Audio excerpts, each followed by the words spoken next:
El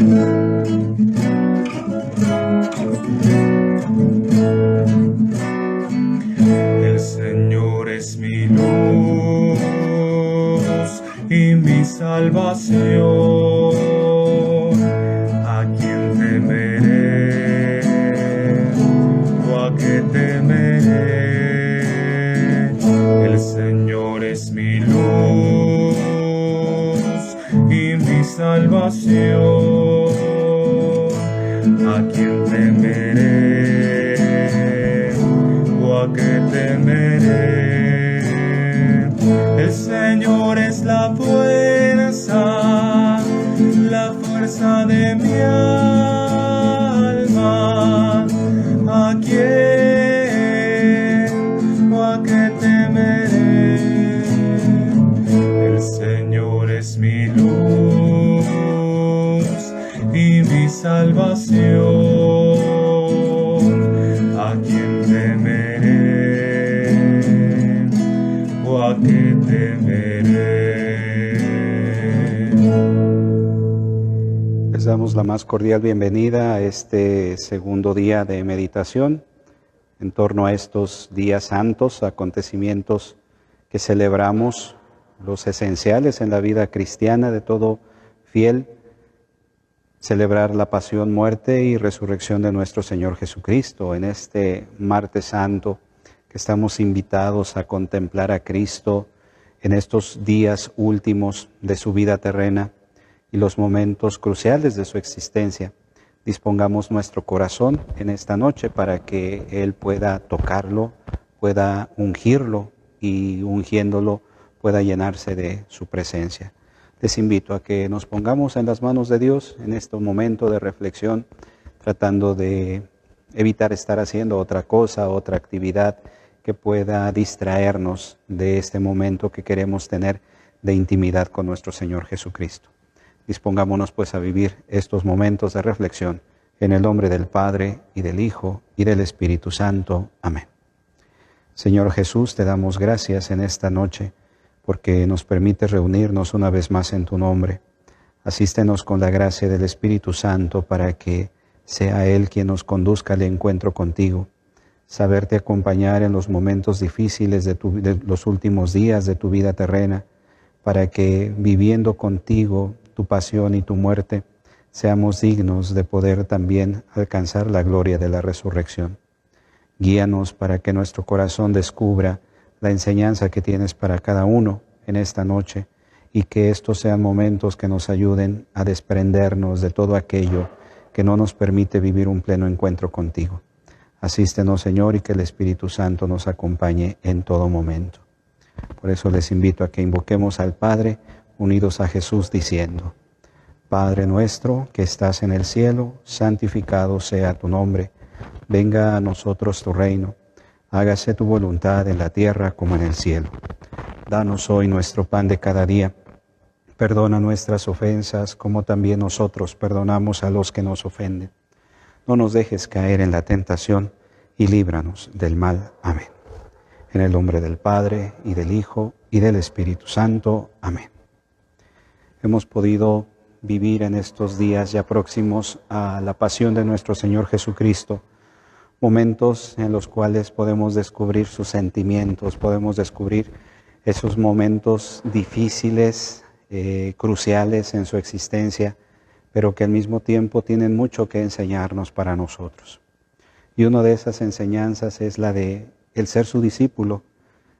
Cristo ha venido al mundo para entregar su vida por la salvación de todos, pero al mismo tiempo quiere hacernos a nosotros partícipes de ese momento y de esa misión. Él quiere que seamos uno con Él, para que siendo uno con Él, también nosotros aprendamos a atraer a más a su conocimiento, para que conociendo lo amen y lo sirvan. Hoy estamos invitados a reflexionar en torno a nuestro propio sentido de discípulos. ¿Y por qué somos discípulos? ¿Y por qué Cristo nos llama precisamente a colaborar con Él, a vivir esta intimidad con Él a través de la misión, a través de nuestra condición, sí, de hijos de Dios, pero también de enviados por el Padre, en el nombre de Jesucristo, para continuar esta obra de evangelización, para que el reino de los cielos llegue a todo corazón. Pero algo que el Señor quiere que tú y yo descubramos en esta noche es la grandeza de haber sido llamados por Él. Y no porque seamos los mejores, no porque seamos privilegiados en cuanto a nuestras capacidades, habilidades, no. Él simplemente nos llama porque nos ama y en su amor quiere hacernos partícipes, pero al mismo tiempo quiere que ese llamado nos transforme, que ese llamado nos libere de todas aquellas esclavitudes, ataduras que no nos pueden permitir vivir de un modo pleno nuestro ser de hijos de Dios y nuestro ser de discípulos. Hoy en esta noche quiero que meditemos en torno a aquel momento en el cual Él llama a uno de sus discípulos y que finalmente en ese llamado este discípulo pudo encontrar la plenitud y la razón de ser de su existencia y entender la misión de su vida. Por eso escuchemos la palabra del Señor. En aquel tiempo Jesús vio a un publicano llamado Leví, sentado al mostrador de los impuestos y le dijo: sígueme. Él, dejándolo todo, se levantó y lo siguió. Leví ofreció en su honor un gran banquete en su casa, y estaban a la mesa con ellos un gran número de publicanos y otros. Los fariseos y los escribas dijeron a sus discípulos criticándolo: ¿cómo es que comen y beben con publicanos y pecadores? Jesús les replicó: no necesitan médico los sanos, sino los enfermos. No he venido a llamar a los justos, sino a los pecadores para que se conviertan. Palabra del Señor. Este pasaje, hermanos, nos revela un gran misterio. Cómo Jesús, sin importar la condición del hombre, sin importar la situación de vida, sin importar su pasado, Él simplemente llama. Hoy nos encontramos ante que realiza una de las funciones que, de acuerdo a la idiosincrasia judía, era una de los oficios o las profesiones más detestables, más indignantes, de acuerdo al pensar del pueblo de Dios. Y digo esto porque los recaudadores de impuestos o publicanos tenían la encomienda de quitar al pueblo judío lo que competía a los impuestos para entregárselos al pueblo opresor, es decir, al pueblo romano. De manera que ellos eran vistos como unos traidores y por eso eran despreciados por todo el pueblo. Y es precisamente a uno de esos que era de los más despreciables, uno de los que era señalados como traidor, que era repudiado por su propia gente, a ese precisamente es al que Jesús decide llamarlo y le dice: sígueme. Jesús, a quien llama, es precisamente a Mateo, a este recaudador de impuestos que se había ganado precisamente esta versión o sentirse despreciado por su propia gente por el oficio que desempeñaba. Pero simplemente Jesús lo llama. Jesús finalmente le hace ver que aquellas acciones mezquinas que lo llevaron seguramente a buscar este oficio, esta ocupación, esta hambre de poder, esta hambre de tener, precisamente son de las cuales el mismo Cristo se vale para descubrirle a Mateo un nuevo sentido a su vida, un nuevo sentido a su forma de vivir, hacerle ver que no es en las cosas materiales donde él iba a encontrar la plenitud de su ser, sino en el seguimiento de Cristo. Y precisamente pareciese que esto es lo que Jesús quiere hacer de nosotros. Jesús quiere, como lo hace este hombre Mateo, que después de escuchar su llamado, nosotros podamos descubrir qué es lo que verdaderamente da sentido a nuestra vida. Quizá nuestra vida se ha movido en este tiempo, en los últimos años, el buscar el poseer, el adquirir títulos, el adquirir bienes, el adquirir fama, el adquirir fortuna. Y finalmente Cristo hoy nos quiere manifestar cuál es la verdadera riqueza, cuál es el verdadero horizonte para nuestra vida, que trasciende mucho más todo que cualquier cosa de los bienes materiales, sino que Él quiere manifestarnos hoy el verdadero sentido de nuestra existencia, como se lo manifestó a Mateo, a quien ve precisamente que es motivo de escándalo. Parece que Cristo, a través de esta situación, nos muestra cuál es la razón o, digamos, el fundamento para que nosotros podamos ser sus discípulos. ¿Y sabes cuál es? El que seamos pecadores. Dios nos llama simplemente porque nos ama y sabe que somos pecadores. Sabe que nosotros estamos atados a muchas cosas, como lo estuvo Mateo y como lo estuvieron cualquier otro de sus discípulos. Ellos, descubriendo esta necesidad de Dios, finalmente descubrieron que lo que habían alcanzado hasta ese momento en su vida no era nada en comparación de lo que Cristo les estaba prometiendo. Y también eso es lo mismo que hoy nosotros estamos invitados a descubrir, que no son las cosas materiales y no es el ganar el mundo lo que a nosotros nos va a traer la plenitud, nos va a traer la vida, sino el aprender a ser auténticos discípulos de Cristo. Y siendo discípulos de Cristo, vamos a encontrar el verdadero sentido de nuestra existencia. Pareciese que es una condición básica que para ser llamados por Jesús es precisamente el ser pecadores. Y es que en realidad, si nos damos cuenta, después del pecado de Adán, tú y yo somos eso. Nuestra vida está marcada siempre por nuestra condición de pecado. Nuestra vida siempre está marcado precisamente con algo que nos acompaña durante nuestra vida. ¿Qué es lo que Cristo hará con nosotros? Primero, que seamos capaces de reconocer que somos pecadores. Ese acto de humildad que cada uno estamos llamados a dar, de reconocernos delante de Jesús. Sí, soy un pecador. Sí, soy una pecadora. Y no empezándonos a comparar con los demás. No empezando a ver quién es más puro, quién es más bueno, quién es más santo, o quién es más pecador, quién es más desobediente, quién es más rebelde. No, en nuestra condición personal, saber descubrir y reconocer delante de Dios que somos pecadores. Y basta esta condición, basta ese sentido de humildad al reconocer que somos pecadores, lo que nos valdrá para poder ser discípulos de Jesús. Pero no para que continuemos en nuestra situación de pecado, no para que sigamos inmersos en esta vida que nos ha esclavizado, que nos ha limitado, que no nos ha permitido vivir la plenitud de los hijos de Dios, sino para que, reconociéndonos pecadores, iniciemos un ejercicio para toda la vida, un ejercicio de conversión, un ejercicio de volver siempre a Dios. Y es aquí a donde entra la disyuntiva.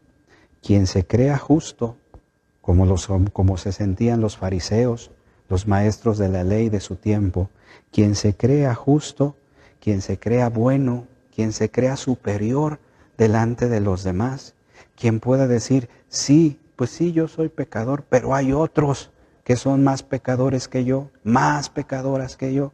Desde ese momento nosotros estamos cayendo en el pecado del orgullo espiritual y desde ese momento nosotros mismos somos los que nos estamos limitando al actuar de Dios en nuestra vida.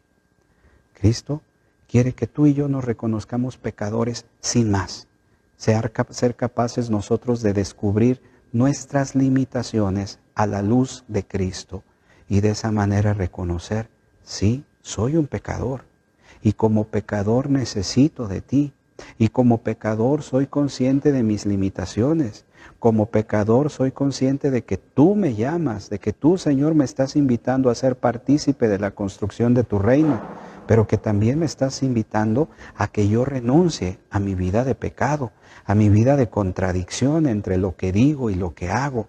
Finalmente, aprender a vivir en cada circunstancia nuestro ser de vivir siempre a la luz de Cristo. Cristo habla claro en este aspecto. Aquellos que se sienten buenos, aquellos que se sienten puros, aquellos que se sienten santos, no son los sanos los que necesitan al médico, son los enfermos. Y aquel que vaya pensando que es sano espiritualmente, aquel que considere que es puro ante los ojos de Dios, ese mismo se está cerrando a la acción sanadora y a la acción liberadora de Cristo. Es por eso, hermanos, que hoy estamos llamados a vivir esta situación en nuestra vida. Al médico no le interesan los sanos, al médico le interesan los enfermos. Por eso al Salvador, a Cristo, no le interesan los justos, a Cristo le interesan los pecadores, porque ¿quién puede decirse justo delante de Dios? Absolutamente nadie.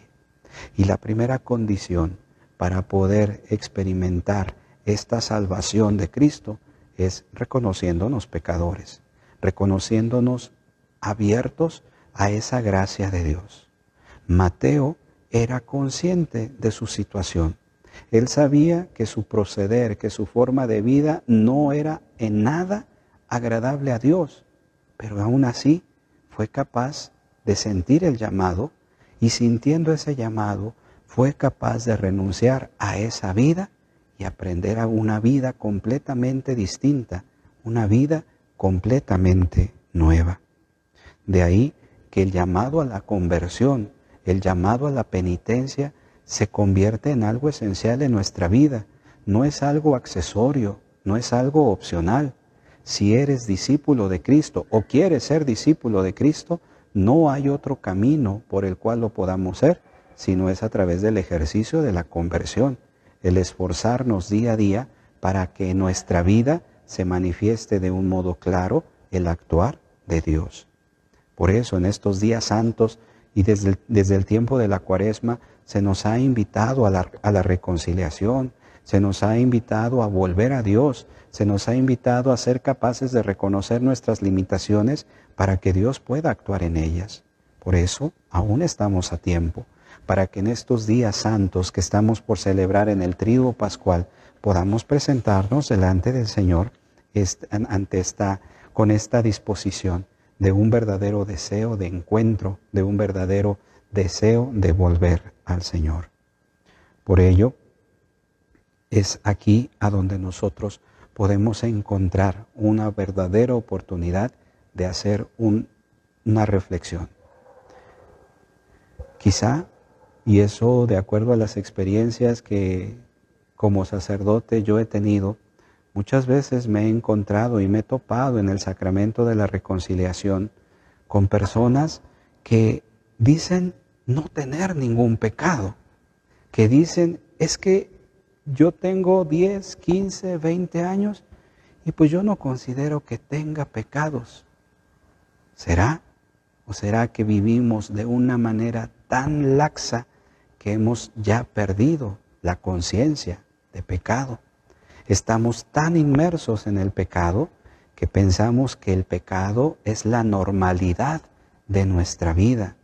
Por eso es necesario que nosotros nos dejemos iluminar, que nos dejemos guiar, no de acuerdo a un criterio muy cuadrado o muy holgado, de acuerdo a nuestra conveniencia sobre lo que es o lo que no es pecado.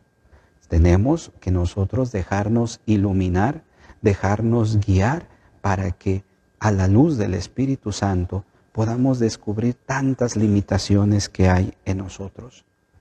Recordemos que Cristo no vino por los justos, Cristo no vino por los santos, no vino por aquellos que dicen no tener pecados o no cometer pecados. Cristo vino para dar la salvación a aquellos que se reconozcan pecadores, porque solo aquel que se reconoce necesitado de Cristo es el único que puede experimentar la gracia de su salvación. Lamentablemente hoy vivimos en un mundo que ha querido dejar fuera a Dios de su vida. Vivimos en una mentalidad en la cual Dios estorba. La palabra del Evangelio incomoda, la palabra del Evangelio puede causar confusión o puede causar indignación e irritación en muchos porque deja al descubierto sus situaciones de pecado, sus situaciones de incoherencia. Y cuántas veces, lamentablemente, para muchos es mucho más fácil el alejarse del Evangelio antes que dejar que el Evangelio nos cuestione, nos interpele. Hoy es la oportunidad que nosotros tenemos, una oportunidad verdadera para dejar que el Evangelio nos transforme, para reconocer, sí Señor, soy un pecador, pero no quiero seguir viviendo en esta condición de pecado. Quiero ser rescatado, quiero ser liberado, quiero ser arrancado de las fauces del enemigo, quiero volver a ti. Eso es lo que sucedió con Mateo. Él descubrió, sí, soy un publicano, he cometido fraude, he cometido iniquidad, he traicionado a mi pueblo, he hecho cosas terribles, pero aún así se convirtió, se reconoció pecador y el Señor hizo grandes prodigios en él. Lo llamó a ser uno de sus amigos más cercanos, uno de sus discípulos más cercanos. Lo mismo el Señor quiere hacer con cada uno de nosotros. Cuando nosotros seamos capaces de despojarnos de nosotros mismos, de dejarnos al descubierto tal cual somos delante del Señor y diciendo, sí Señor, soy un pecador, sí Señor, he fallado, sí Señor, he hecho infinidad de cosas, pero el Señor nos recibe, el Señor nos toca y el Señor nos rescata de esa situación. La vida de Mateo el publicano cambió radicalmente. La vida tuya, la vida mía puede cambiar también radicalmente cuando seamos capaces de abrirnos al Señor, reconocer que somos pecadores y de esa manera podamos volver a Él y dejar que Él transforme nuestra existencia. No olvidemos que esa condición es esencial. Si verdaderamente queremos ser discípulos, tenemos que dar el primer paso. Reconocer que somos pecadores, reconocer que somos indignos, que no somos nosotros, como a veces se piensa, los que le hacemos el favor a Dios poniéndonos a su servicio, que le estamos haciendo el favor a Dios poniéndonos al servicio de los demás, de la iglesia. No, porque soy pecador, porque soy el más indigno de estar en su presencia, es por eso que quiero servirle. Es por eso que quiero entregarme a Él. No caigamos en el error del orgullo espiritual, ni sentamos que somos nosotros los puros, los santos, como muchas veces nos sentimos capaces de señalar a los demás. Así como señalaron a Mateo el publicano, esos fariseos que criticaban a Jesús y a sus discípulos porque comía con pecadores. Nuevamente, esas palabras tienen que hacer eco en nuestro corazón. No son los sanos los que necesitan al médico, sino los enfermos. No son los justos los que necesitan de Dios, sino los pecadores. Y para esos ha venido Cristo, para que conociéndolo nos convirtamos y tengamos la plenitud de la vida. Pidámosle pues, queridos hermanos, el don de la conversión al Señor, para que Él haga su obra en nosotros y sirviéndolo y siguiéndolo, podamos experimentar la plenitud de vida que Él tiene reservado para cada uno.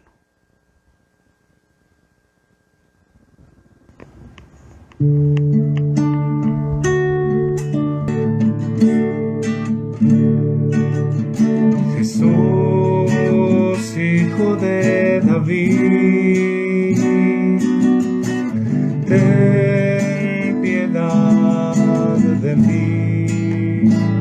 Quiero ver tu luz gloriosa, quiero ver tu inmensa gloria, admirar tu rostro santo, quiero ver tu santidad, quiero ver tu santidad.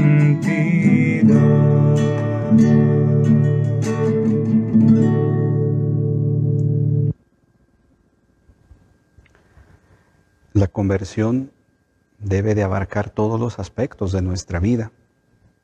Y las controversias que Jesús tuvo precisamente con todos los fariseos, con todos los maestros de la ley de su tiempo, era esta falta de conexión entre aquello que religiosamente profesaban y aquello que en realidad llevaban a la práctica.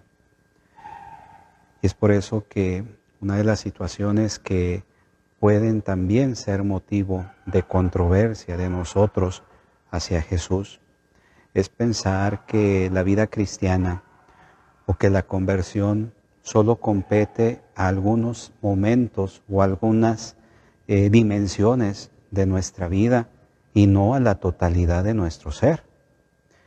El gran error en el que muchos católicos caemos, y lo tenemos que decir con toda claridad, es que pensamos que la vivencia de la fe se lleva a cabo dentro de los templos y nuestra vida cotidiana, nuestra vida habitual desdice mucho de nuestro ser de católicos.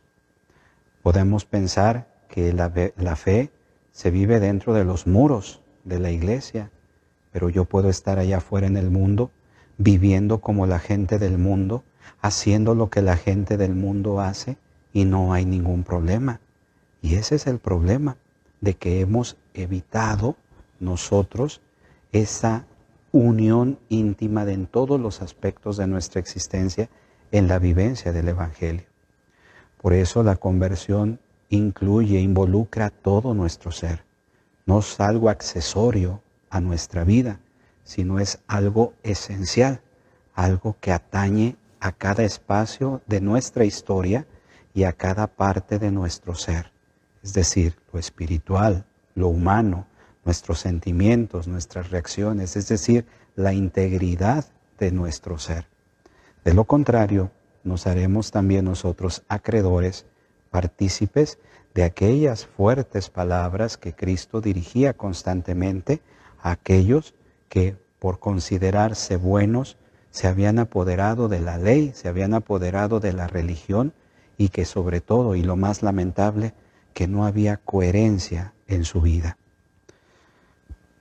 En aquel tiempo, Jesús habló a la gente y a sus discípulos diciendo: en la cátedra de Moisés se han sentado los escribas y los fariseos. Hagan y cumplan lo que les digan, pero no hagan lo que ellos hacen, porque ellos no hacen lo que dicen. Palabra del Señor.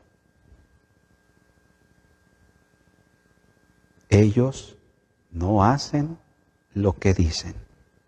En la cátedra de Moisés se han sentado los escribas y los fariseos. Hagan y cumplan lo que les digan, pero no imiten sus obras, porque ellos no hacen lo que ellos dicen. Qué palabras tan fuertes, que obviamente son palabras que podemos nosotros dirigir en primer lugar a quienes tenemos la función, la misión del pastoreo del pueblo de Dios. Y decirlo con toda franqueza, muchas veces en el ejercicio pastoral, nosotros los ministros de culto podemos dejar mucho que desear, precisamente porque no hay en nuestra vida a veces esta comunión entre lo que predicamos y nuestra forma de vida y nuestra forma de actuar. Y para un católico sería muy fácil pensar, sí, eso es para los ministros, eso es para los ministros de culto. Pero no, si lo pensamos bien, en realidad estas palabras podemos aplicarlas para todo fiel bautizado, porque todos nosotros estamos llamados a vivir cabalmente y a cumplir aquello que nuestra fe nos invita a profesar. Como lo mencionaba hace un momento, muchas veces hemos caído en el error de pensar que la vida cristiana es solo en este campo, en este espacio. Hemos caído en el error que yo allá afuera como católico puedo hacer lo que me venga en gana. Puedo incluso hablar en contra de la iglesia. Puedo criticar a los ministros. Puedo murmurar de mis hermanos, miembros de la misma comunidad. Nos sentimos con el derecho de hacer y deshacer en nuestra vida lo que nos venga en gana, porque hemos roto precisamente esta relación entre lo espiritual y la integridad de nuestra persona. No pensemos que por mucho rezar, por muchas devociones que nosotros tengamos, por muchas acciones piadosas que realicemos, nuestra vida se está transformando si no se ve en acciones concretas de nuestra existencia. ¿De qué me sirve a mí realizar un rosario? ¿De qué me sirve venir a la Eucaristía? ¿De qué me sirve acercarme al sacramento de la comunión si no soy capaz de vivir en comunión con los que están a mi alrededor? Si aún sigo viviendo en una situación de pecado, en situaciones que me alejan del pensar y del actuar de Dios. No podemos hacer nosotros esta separación. La conversión implica toda tu vida, la integridad de tu persona, tus pensamientos, tus acciones, tus sentimientos, tu sexualidad, todo tu ser. En todos los aspectos de tu existencia tenemos que vivir la conversión. Ahí es a donde nosotros estamos llamados a dar testimonio y a ser coherentes entre aquello que decimos que creemos con lo que vivimos. Esto lamentablemente hace mucho daño a la iglesia, porque el pecado que yo cometo, el pecado que tú cometes, no es algo que solamente me atañe y me hace daño a mí, sino es una situación de dolor que hace daño a todo el cuerpo de la iglesia. De manera que mi falta, mi pecado, tu falta, tu pecado, hace daño a los demás. Y es por eso que Cristo es su preocupación, de que nosotros debemos de cuidarnos de estas falsas apariencias. Delante de Cristo somos o no somos, estamos o no estamos.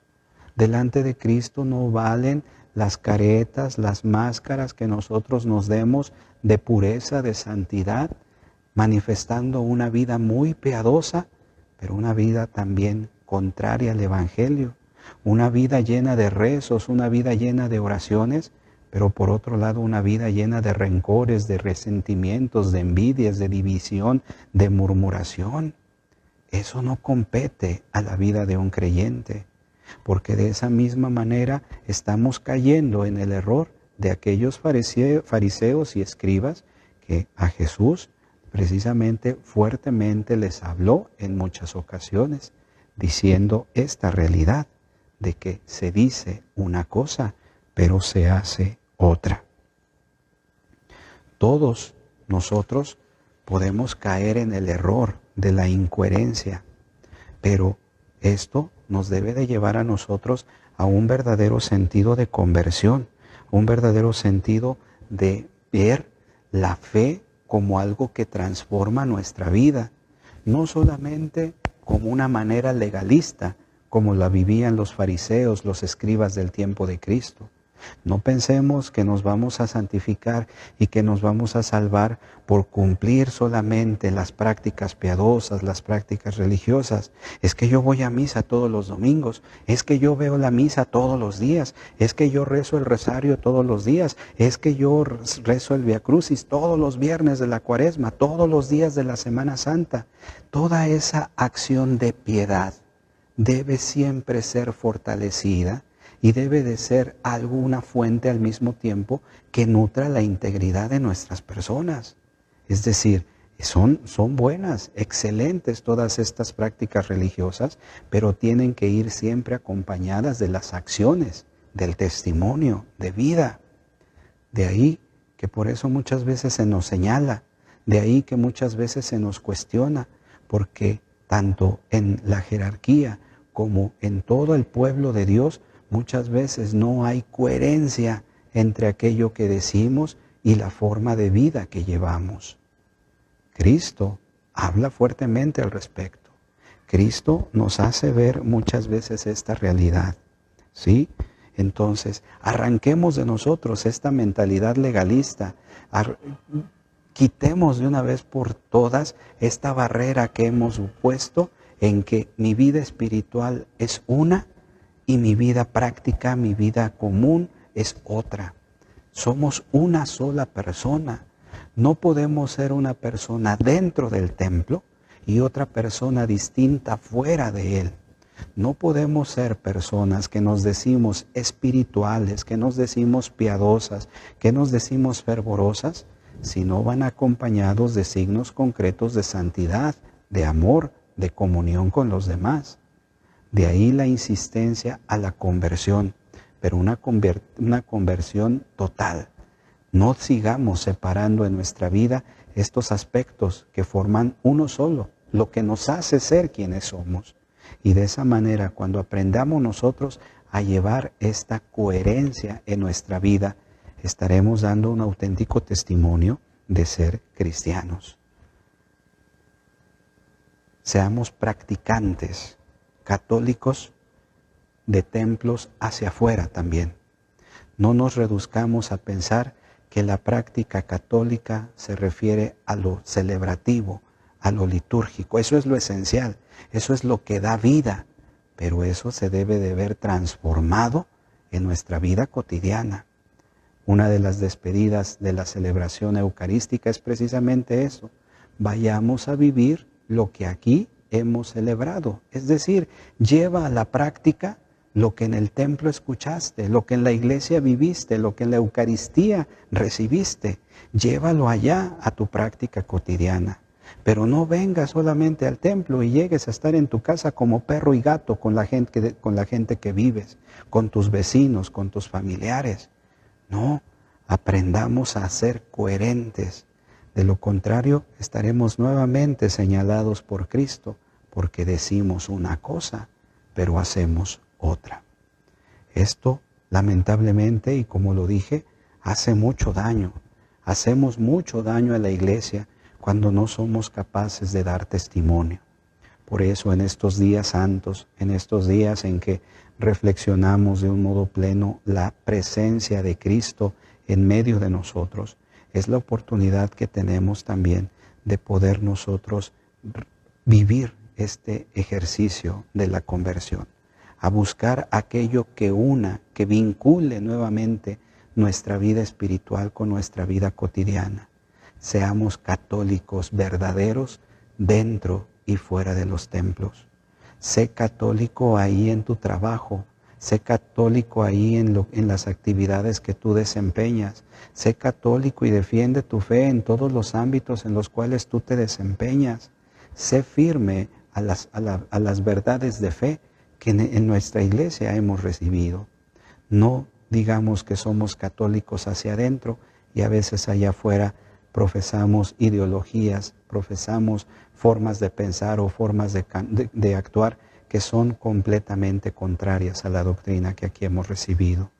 Seamos capaces de ser coherentes, seamos valientes para dar testimonio de ser cristianos, verdaderos discípulos de Cristo en todos los lugares que nos plantemos, para que aprendamos a ser luz de Cristo en medio del mundo, para que así, viéndonos, contemplándonos, el mundo crea y de esa manera estemos cumpliendo verdaderamente con nuestro ser de discípulos, para que así podamos descubrir plenamente lo que Dios tiene reservado para nosotros. Es un llamado a la conversión, es un llamado a ser coherentes, un llamado a vivir de acuerdo a lo que predicamos y a lo que profesamos. Hoy necesitamos católicos de este talante, católicos que sepan dar testimonio, católicos que sean capaces de transformar las realidades en las cuales viven, la ciencia, la política, la cultura, todos los ámbitos en los cuales nos desempeñemos. Ahí nos toca ser verdaderos discípulos. No el discipulado es solamente aquí adentro, se vive allá afuera, en todos los ámbitos en los cuales tú vives. Y es ahí a donde estamos llamados cada uno a dar testimonio. Y de esa manera nos podremos nosotros sentir gozosos porque estamos poniendo nuestro granito de arena para transformar este mundo, para que con nuestra vida, con nuestro actuar, aunque pareciera muy pequeño, estamos poniendo algo para transformar este mundo, para que sea más cristiano, para que se deje iluminar con la vida de Cristo. Hoy es tiempo de volver a la conversión. Hoy es tiempo de volver a ser coherentes en nuestra vida. Es tiempo de gracia, es tiempo de bendición. Pidámosle al Señor que nos dé la fortaleza, la valentía para romper con nuestros antiguos esquemas y dejemos que Él transforme nuestra vida y nos haga auténticos discípulos y nos haga verdaderos constructores del reino de Dios.